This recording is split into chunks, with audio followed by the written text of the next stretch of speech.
이 비시디오 안디옥에서 바울과 바나바가 복음을 전했을 때에 대다수의 사람들은 그 복음을 듣고 상당히 기뻐했고 또 많이 회심하고 돌아왔습니다. 거기에서 영생을 주시기로 작정된 자는 다 믿는 놀라운 역사들이 일어났습니다.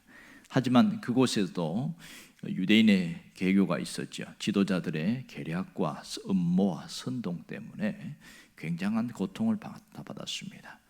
그러니까 이 지도자들은 바울과 바나바에게 그 당시 있는 경건한 기부인들과 또 강력한 영향력을 끼치는 그런 사람들을 선동하고 그들을 통해서 박해하도록 해서 있을 수가 없게 된 것이죠.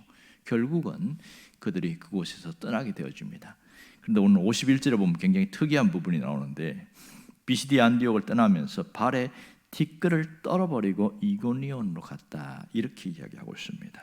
자, 이 발에 티끌을 왜 떨어버리는 것일까? 이게 의문점이 되겠죠.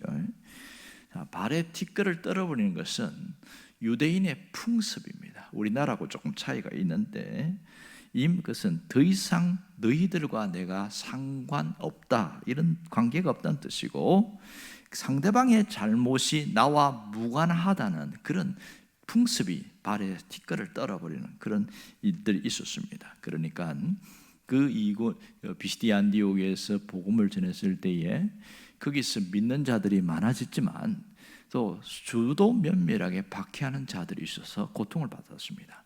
하지만 그 고통을 받은 것 때문에 더 이상 복음을 못 전했단 말이에요. 그러면 더 믿어야 될 사람이 있는데 그들에게 복음을 전하지 못함으로 믿지 못한 것은 나의 책임이 아니라는 거죠. 너희들 책임이다. 모든 책임은 너희들이 지어야 된다. 이것이 발에 티끌을 떨어버린다는 그런 이야기입니다. 결국 이것은 이 말씀을 얘기하는 것은 복음을 거부한 유대인에 대한 진노의 선언이다 이렇게 표현할 수가 있습니다. 결국 모든 책임은 이렇게 복음을 거부한 자들에게 돌아가리라 이런 얘기가 되겠죠. 자, 이러한 풍습은 예수님이 복음 전할 때도 종종 나타나고 있습니다. 70인 전도대를 둘씩 보낼 때에 뭐라고 그러냐면 마태복음 10장과 누가복음 9장에 똑같이 나오는데 뭐라고 하냐면 그 복음을 받아들이지 않을 때에는 그 발에 먼지를 털어버리라 이렇게 이야기합니다. 먼지를 털어버리라는 뭐 얘기예요? 복음을 안 받아들이는 것은 이 복음 전도자의 책임이 아니고 너희들의 책임이다 그 뜻이에요. 그래서 더 이상 나는 책임지지 않겠다 하는 분리선언이라고 표현할 수 있는 것이죠. 자, 여기서 이 결과로 뭐가 일어났습니까? 복음을 방해하는 노골적으로 방해하는 걸 통해서 이방 선교에 대한 정당성이 확보되었습니다.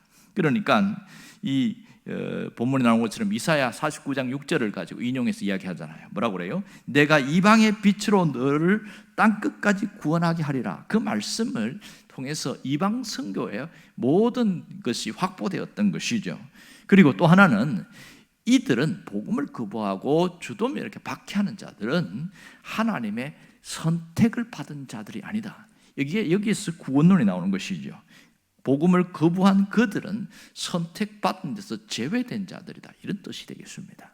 오늘 우리에게 주시는 영적인 메시지가 있어요. 그것은 복음을 전하거나 복음적 삶을 살아가려고 할 때에는 언제나 고난이라는 것이 따라온다는 것을 깨달아야 됩니다.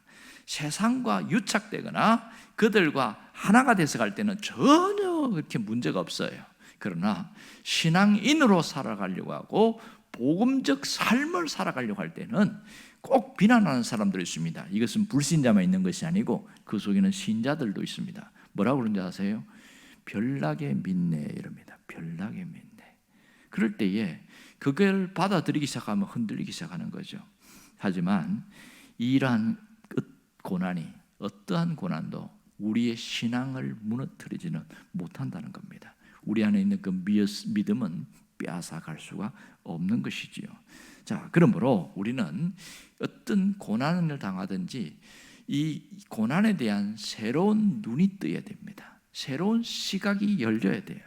그래서 하나님이 보여주시고자 하는 새로운 시각으로 열려야 이겨낼 수가 있습니다. 사람들은 고난에 대해서 어떻게 생각할까요? 세상에 믿는 사람이든 안 믿는 사람이든 고통받고 고난당하는 거 좋아하는 사람 아무도 없어요. 모두가 본능적으로 싫어합니다. 거부하는 거예요. 어떤 분은 신앙생활하면서 고난이 없이 살면 참 좋겠다, 그렇게 이야기합니다. 고난이 없는 삶은 일시적으로는 축복처럼 보이지만 오래 갈수록 그것은 저주가 되어버리는 경우가 굉장히 많습니다. 그것이 성경에서 보면 사사시대에 일어난 일들입니다. 하나님 모든 것을 평정하고 모든 걸 회복시켜주면 더 잘 믿을 것 같죠? 아니에요. 오히려 하나님을 밀어내고 자기 마음대로 살아갑니다. 사사시대의 가장 특징은 그 시대에 왕이 없으므로 각자 자기 소견에 옳은 대로 행하였다. 무슨 얘기입니까? 하나님을 밀어내고 자신이 주인이 되어서 내 마음대로 살아가는 것이 사사시대의 특징이었습니다. 하지만 이 고난 없는 삶이 아니라 우리 삶에는 언제든지 어떤 주기적으로 찾아오는 어려움이 있다는 사실입니다. 이것은 내가 원치 않든지 원하든지 상관없이 무조건 찾아옵니다. 하지만 똑같은 고난을 당하는데 어떤 사람은 불행이라고 생각하는 사람이 있고 어떤 사람은 특권이라고 생각하는 사람이 있습니다. 무슨 차이가 있을까요? 고난을 바라보는 시각, 고난에 대한 관점이 사람을 바꾸어 놓는다는 사실입니다. 이 고난은 저주도 아니요, 불행도 아니요, 고통도 아니요, 오히려 우리에게 축복이 될 수 있다. 이게 고난을 바라보는 관점을 가진 사람이에요. 그런 사람에게는 고난은 특권으로 바꾸어 나갑니다. 왜 고난이 특권이 될 수 있습니까? 하나님은 그 고난을 통해서 새로운 세계를 열어 가시기 때문에 그렇습니다. 흔히 많은 사람들은 고난이 끝이라고 생각하는 경우가 굉장히 많습니다. 그러나 하나님은 그 고난을 통해서 새로운 세계를 열어 가십니다. 시편 34편 19절에 보면 이런 얘기가 나와요. 의인은 고난이 많으나, 이렇게 했어요. 그러니까 복음적 삶을 살아가는 사람들에게는 고난이 있다는 얘기를 합니다.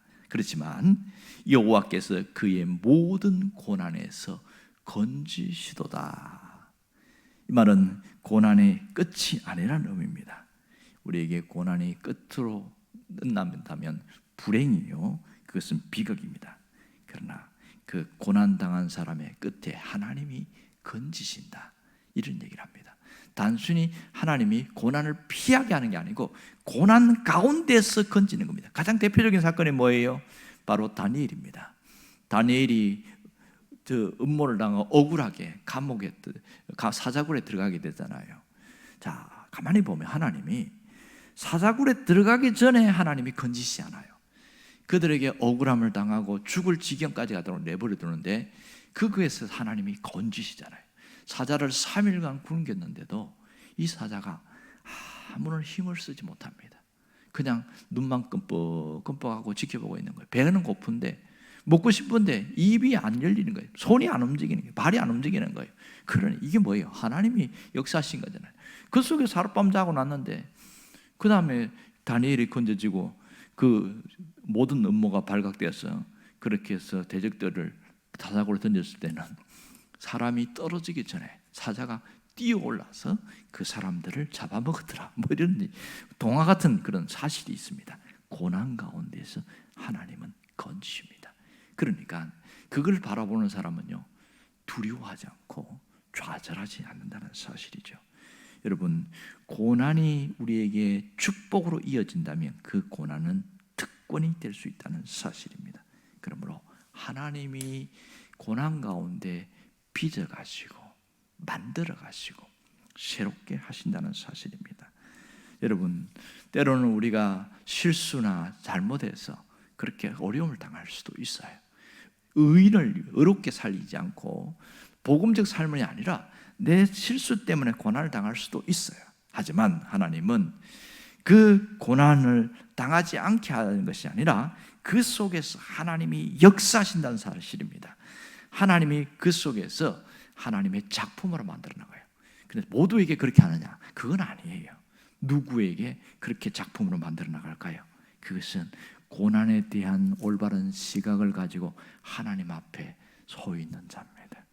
하나님 앞에 모든 서 있는 자는 그렇게 나가요. 하지만 똑같은 어려움과 고통을 당했는데 원망하고 저주하고 그리고 하나님을 더 멀리 떠나고 이런 사람에게는 아무 일도 일어나지 않습니다.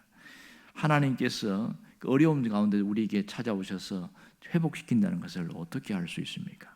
이미 우리에게 보여주셨어요. 증명해 주셨어요.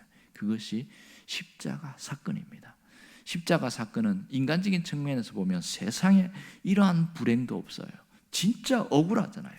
십자가 사건은 희대의 살인극이다. 누가 그렇게 얘기했어요.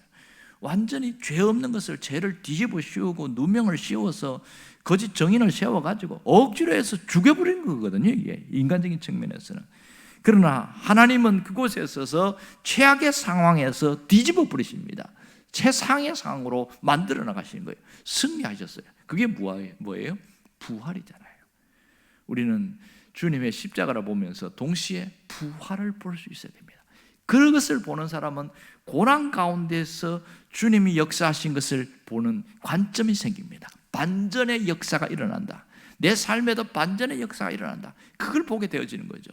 이 바울과 바나바가 가진 신앙이 뭐예요?